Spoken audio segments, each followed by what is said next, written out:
talaga ako makapaniwala na ganun lang ako tatratuhin ng isang babae. Tinitingala ako noon. Hindi ko na siya kilala eh. Hindi na siya si Lady Justice. Kasi lahat ng pinaramdam niya sa akin na sakit, hindi yun gagawin ng Lady Justice na kilala ko noon.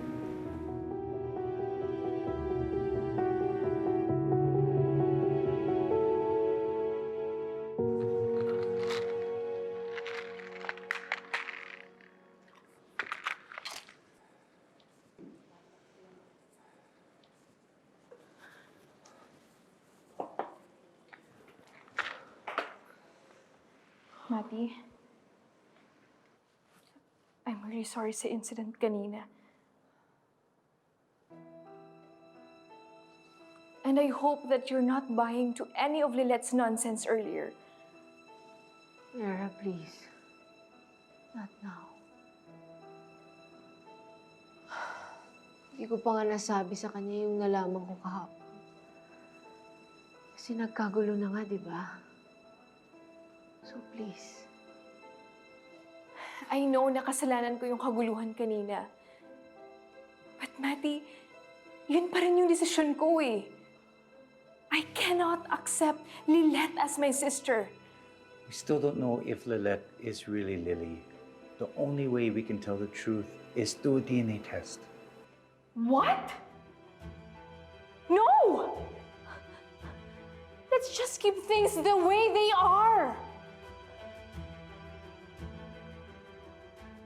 What? Matty, do you really want that woman who tried to kill me to be my sister? Don't do it, Matty. Don't you dare!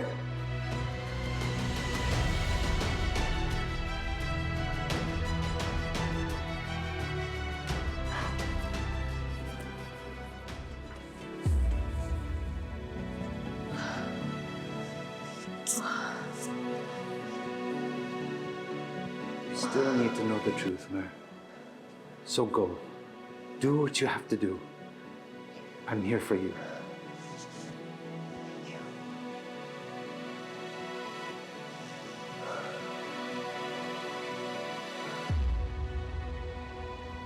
Opo, Alexis. Ang tindi po ng mga sinabi ni Lilette kay Atty. Mer. Buti nga sa kanya. Sumusobra na yung erang yan. Sige po, Alexis. May naghahanap po dito kay Lilette eh. Salamat, Kurt, ha? Mag-ingat kayo dyan.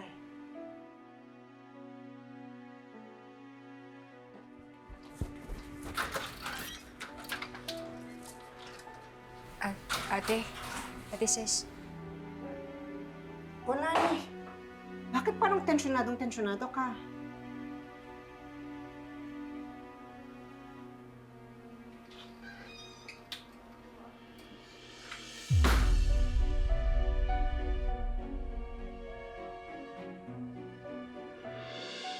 Ganito yung nangyari kay Julieta eh.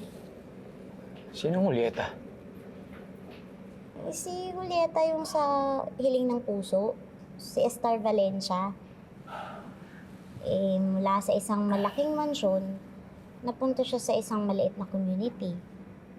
Pero, doon mas nagkaroon ng kabuluhan yung buhay niya. Ay, Julieta, sana kagaya mo rin ako. Na kahit saan man dalhin ng buhay, kinakaya ang lahat. Oh, si Attorney Guard. Naghahanap sa'yo. Sino?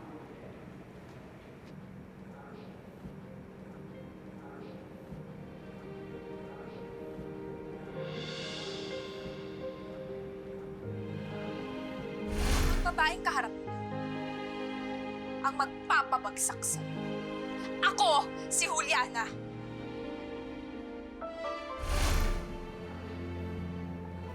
Star Valencia, Attorney.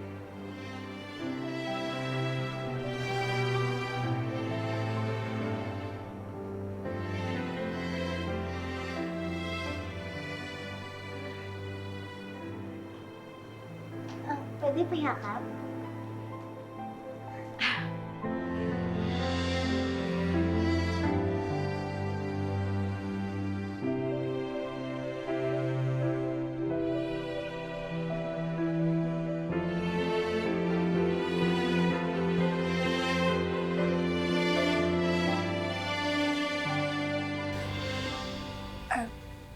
Nakita ko kasi siya dun sa labas. Kaya sinamahan ko lang pumunta dito. Lani, pwede bang iwan mo muna kami ni Ses? Meron lang kaming kailangang pag-usapan. Sige na, Lani. Iwan mo muna kami. Matagal ko na rin gustong makausap ng seryoso itong si attorney.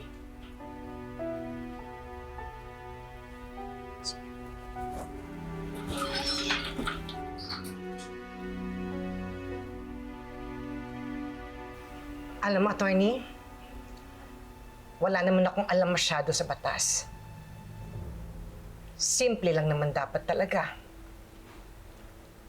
Huwag kang gumawa ng masama sa kapwa mo at huwag kang mang-aapi. Pero attorney, anong ginagawa mo sa anak ko? Nag-resign na siya sa'yo. Pero hanggang ngayon, sinasaktan mo pa rin siya. Ano bang nagawa sa'yo ni Lilette? Ayaw mo pa rin siyang bitiwan hanggang ngayon. Pwede? Layuan mo na ang anak ko. Hindi ako pwedeng lumayo. Ano? Hindi ko pwedeng layuan si Lilette, lalo na sa ngayon. Bakit? Ano bang trip mo, ha? Attorney Meredith Demons. Patahimikin mo ng anak ko. Huwag mo na siyang pahirapan pa. Gusto kong malaman ang totoo. Aling totoo? Kung ako ang ina niya. Kung ako ang ina ni Lilette!